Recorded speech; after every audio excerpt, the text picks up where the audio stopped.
welcome to AImpactful. Newsrooms today have access to more audience data than ever before, but knowing the numbers is not the same as knowing the people behind them.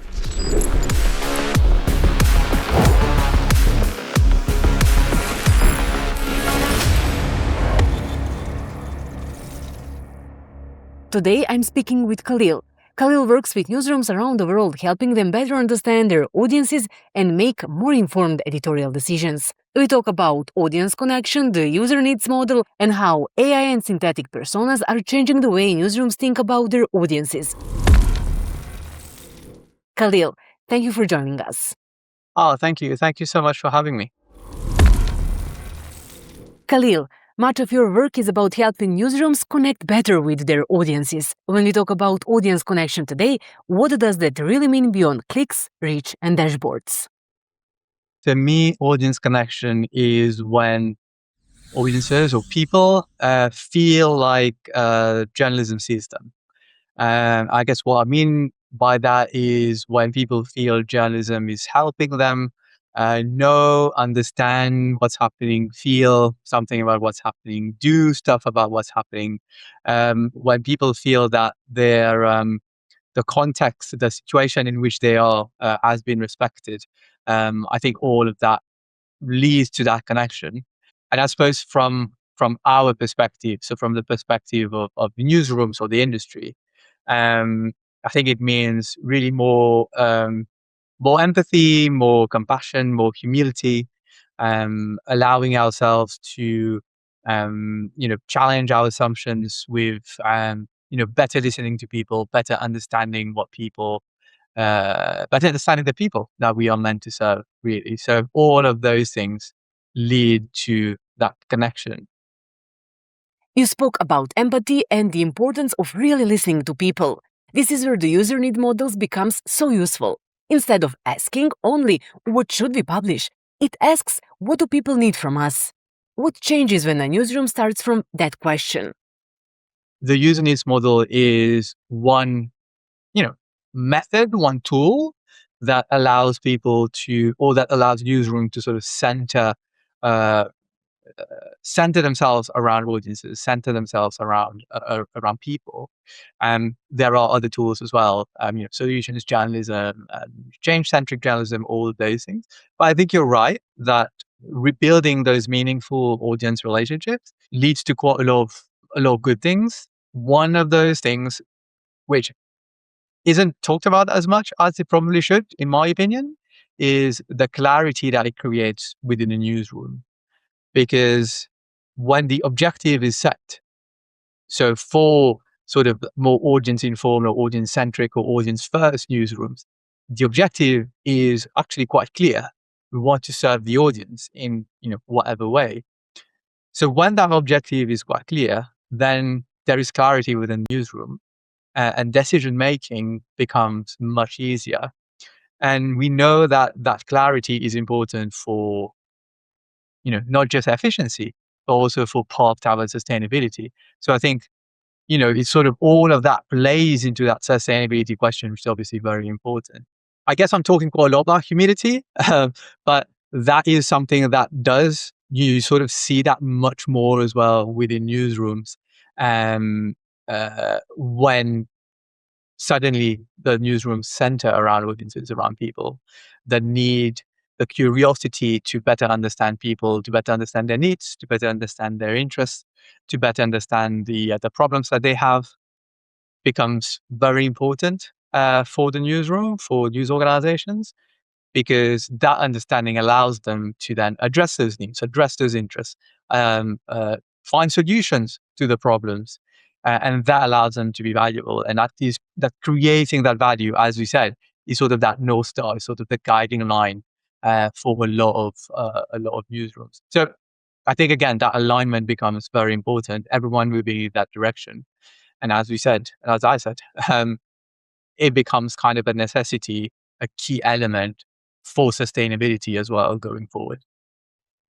For a newsroom that is just starting to explore AI, what is a simply and low-risk way to use it for audience insight? With AI, I think AI is a powerful tool, very powerful tool to help people in the newsroom really deep understanding of people we're meant to serve. And it does that, or we can use AI to basically become better listeners. If we look at, data analysis, for example, so we know, using AI can really help us do quite a lot of data analysis, quite complex types of data analysis, looking at vast variety of sources of data, types of data, to unlock new insights. But what are we doing when we're doing data analysis? We are basically listening better. The data is information, and we are able to process information better. So I think that's quite important, and that's quite like a key thing. So that shift from, oh, we're just looking at numbers, to actually we're listening better to develop better understanding, I think is a powerful shift. And AI is really useful on that front. And as I said, AI is great with different types of data. So it's not just the numbers, not just the quantitative data, it's also the qualitative data, which I suppose for a long time has sort of been, mostly disregarded because it's so complex to work with qualitative data, so complex to analyze qualitative information. But AI does a great job at really connecting behavior with meaning, because qualitative data is the why people are doing what they're doing, right?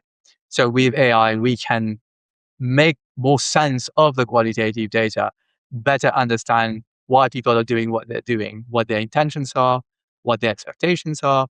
And again, that all comes back to a deepening of our understanding of people, which then leads to us being able to serve them better, which is what we want. You've described AI as a way for newsrooms to move beyond audience data and explore the needs, questions, and motivation behind it. Synthetic personas take that idea a step further by creating AI-based versions of different audience groups. What exactly are they, and why are newsrooms beginning to experiment with them? Synthetic personas are essentially AI-generated representations of audience types, audience segments, and really informed by um, basically as much audience data as we have, the needs, interest, problems of people, by research insights, by, behavioral patterns of people. So really creating representations using that rich amount of data that we have about our audiences. And well, I would say that it's a buzz within our industry now for a number of reasons. Obviously, with ChatGPT and all the AI bots, etc., the AI chatbots, etc., um, uh, AI synthesis is much more accessible. Um, so that would be one of the elements, I suppose, that contributes to the emergence of synthetic personas. Obviously, the AI, the audience data. We have so much data, so and that allows us to create rich personas. So that's another, I suppose, element. And I think finally, I would also say that there is a in many parts of the industry, understanding why people behave as they do. So understanding people's intentions and expectations is becoming more and more important, because organizations are being quite active and proactive to really create value for audiences. So I suppose those three elements combined lead to synthetic personas becoming a big thing in industry. Your own work has always been based on research with real people, and you've said that you were skeptical of synthetic personas at first. What changed your mind, and where do you think they can actually help a newsroom? Yeah, so I mean, I will hold my hand up and say, when I sort of first um, really start, reading about synthetic personas, etc., I I didn't really like it. I thought, well, we are already an industry. I'm generalizing, but most of us industry, we already fairly disconnected with people. So if instead of talking to people, we're now talking to synthetic versions of people, that surely disconnects us even more. But as I started looking more into it and, experimenting with it, using it, I've sort of realized that actually it's not like an either or. You can actually do both, and both have their place in it. So as an example, synthetic personas, I think they can add value when they help newsrooms ask better questions about the people that we serve. When newsrooms stop asking questions, then that's a no-no, right? When we're using sensitive personas to stop asking questions, then that's not great. So some examples of how synthetic personas are useful. I mentioned test gut feelings very quickly. So we've got loads of ideas for maybe a new product or specific features within new products, etc. We can now very easily test those things. For the old listeners who've used a design due process or design sprints, for example, the process is basically we sort of think about potential problems from the user perspective, narrow all of those problems that we've thought about or that we know exist, narrow those to a sum of the problems, and then brainstorm about solutions, and then narrow down to a couple of solutions, create or implement some of those solutions as a test, see if they work, and then we sort of scale or we go back, etc. Right? Now, with AI, with synthetic personas, we can de-risk that entire process because a lot of those, say, problems or a lot of those solutions that we brainstorm, instead of us deciding through different ways which ones we want to prioritize, we can run that through synthetic personas and get much more informed insights that then allow us to make better decisions. But there is another side to this. Where do newsrooms need to be careful? What are the biggest risks and what should synthetic personas never replace? And I suppose the sort of like the most straightforward no would be if we're using synthetic personas and we're no longer talking to humans, right? That would be a no.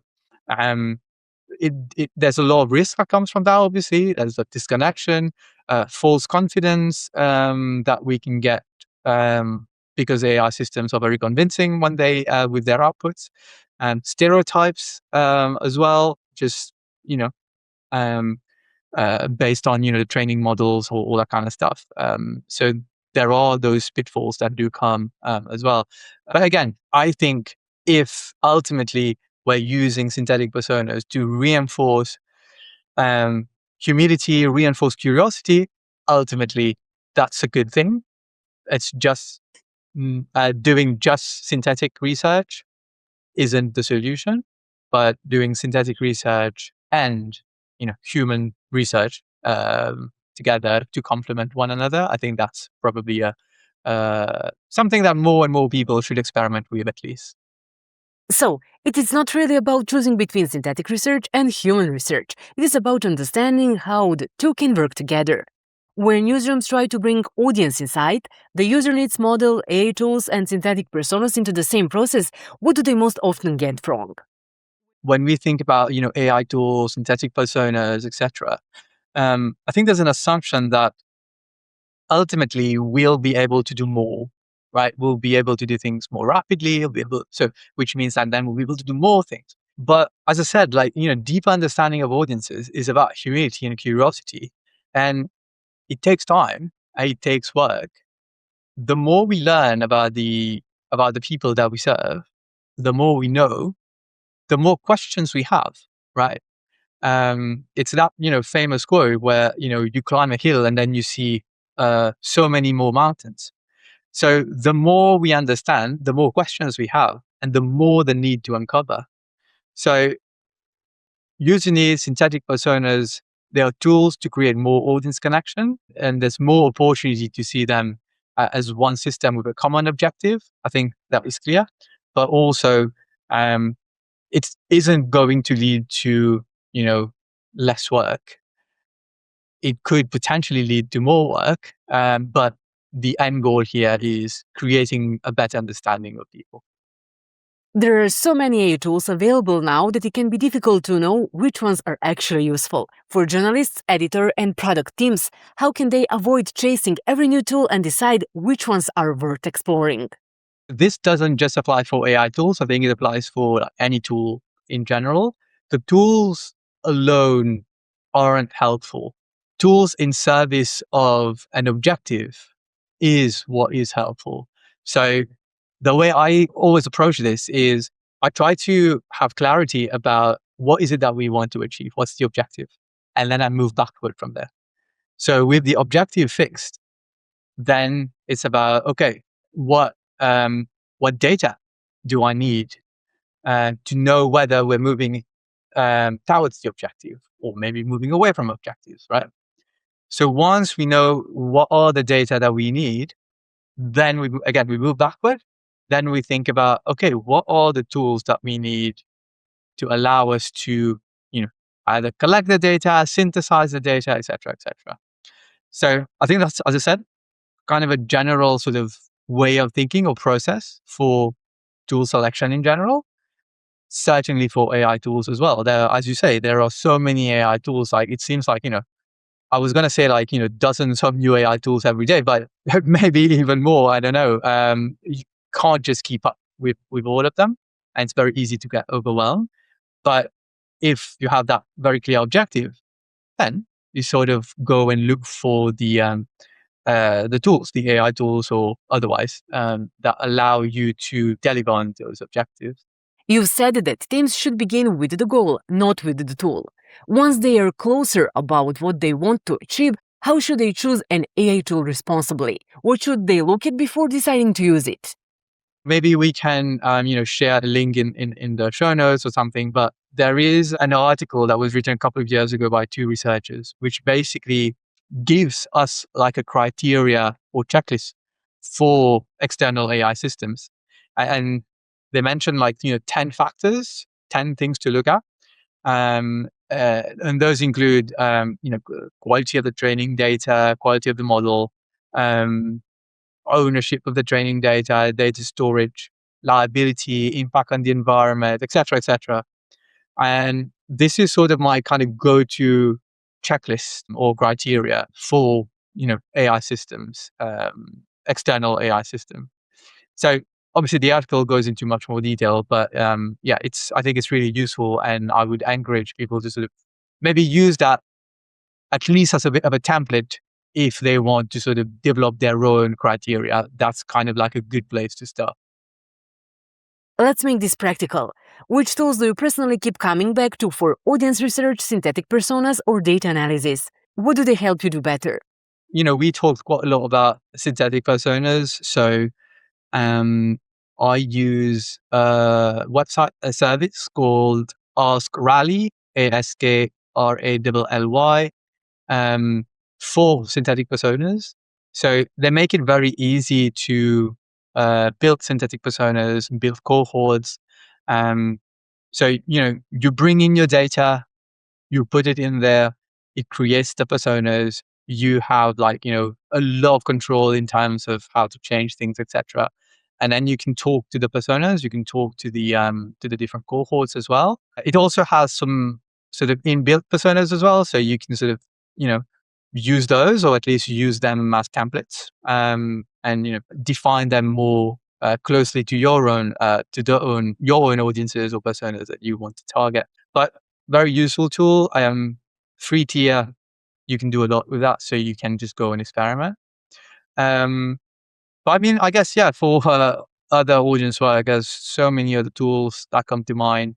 I use ChatGPT actually quite a lot for data analysis, but there are others like, Julius.ai is quite good for data analysis, especially the output. You can very quickly create visual representations of the data analysis, so graphs, etc. Plus, if you have some knowledge of coding, you can do even more with it as well. And beyond audience research and data analysis, are there other tools that have changed the way you work? Maybe tools that help you with everyday tasks, note taking, or even thinking about how you communicate and listen. I mean, there are so many other tools as well. Maybe I'll mention N8N, which is really powerful. So it's like Zapier, but for AI systems in a way. But basically, it just allows you to automate processes and add AI systems in that workflow. So, as an example, the way I use it. So, as a hobby, I post content on social about like Mauritius, especially environment related stuff. Um, so, what I've done is I've created an agent that every week will go and search for new scientific papers, academic research, etc., about Mauritius, about Mauritius environment, marine environment, etc. And then it will send me a Slack message with like seven articles, why it chose the different articles, etc. So then I will reply with maybe I find so I basically do a so I'm a human in the loop, so I do a curation. I tell it I'm interested in 1, 2, and 5. So then it goes back in and sends me the original paper, if available, for 1, 2, and 5. And I can go through those papers and I can create the content based on those papers, right? So with N8N, I've automated that process, which I've just explained. So that can be like another quite useful tool that people can use, generally for audience work, but maybe also for other work as well, which I've, like the one I've mentioned. But I suppose probably my favorite tool is Granola, which is a note-taking tool. The way I use it, and I've written about this, but the way I use it is, I use it to take notes from meetings, which is always useful. But I'll also look at some of the transcripts for my coaching calls, for example. So when I coach people, I look at the transcripts, I anonymize everything. And then I've got like a process which I actually got from researchers. Researchers have actually used this, but the process allows me to use ChatGPT, thanks to those transcripts, to improve my own communication or intervention styles. And I think that also kind of works for audience work because, if we do like a full circle, audience work is about listening more to people. But then listening more to people, yes, we've got the tools, but if we improve ourselves, if we become better communicators, better listeners, we can better listen, we can better understand, and we can better serve. So by looking at those transcripts using ChatGPT to help, I see where I can improve in my conversations, in my coaching, when I talk to people, and then I can try to act on that. And hopefully it's a virtuous cycle as well. So it's really good for that as well. That's one of the key ways I use it as well. We've covered a lot: audience needs, editorial decisions, synthetic personas, data, and different AI tools. But throughout the conversation, you've kept coming back to empathy, curiosity, and the importance of understanding people. Before we close, what would you like journalists and editors to remember as they try to understand their audiences better in this AI moment? I think my final message would be I think more of us can take a step back. Again, be more humble, be more empathetic, be more compassionate for the people that we are meant to serve. And then look at all of the tools that are available to us, whether it's AI tools or other tools or everything else that allows us to really develop a better understanding of people. Because I think that's the only way we can really improve the journalism. It's really to develop a better understanding of people. That's the foundation for everything that comes downstream from that. Khalil, thank you so much for sharing your experience and ideas with us. Thank you very much for having me. It was my pleasure. Thank you for watching Impactful. Follow us for more conversations about AI journalism and media innovation. See you in the next episode.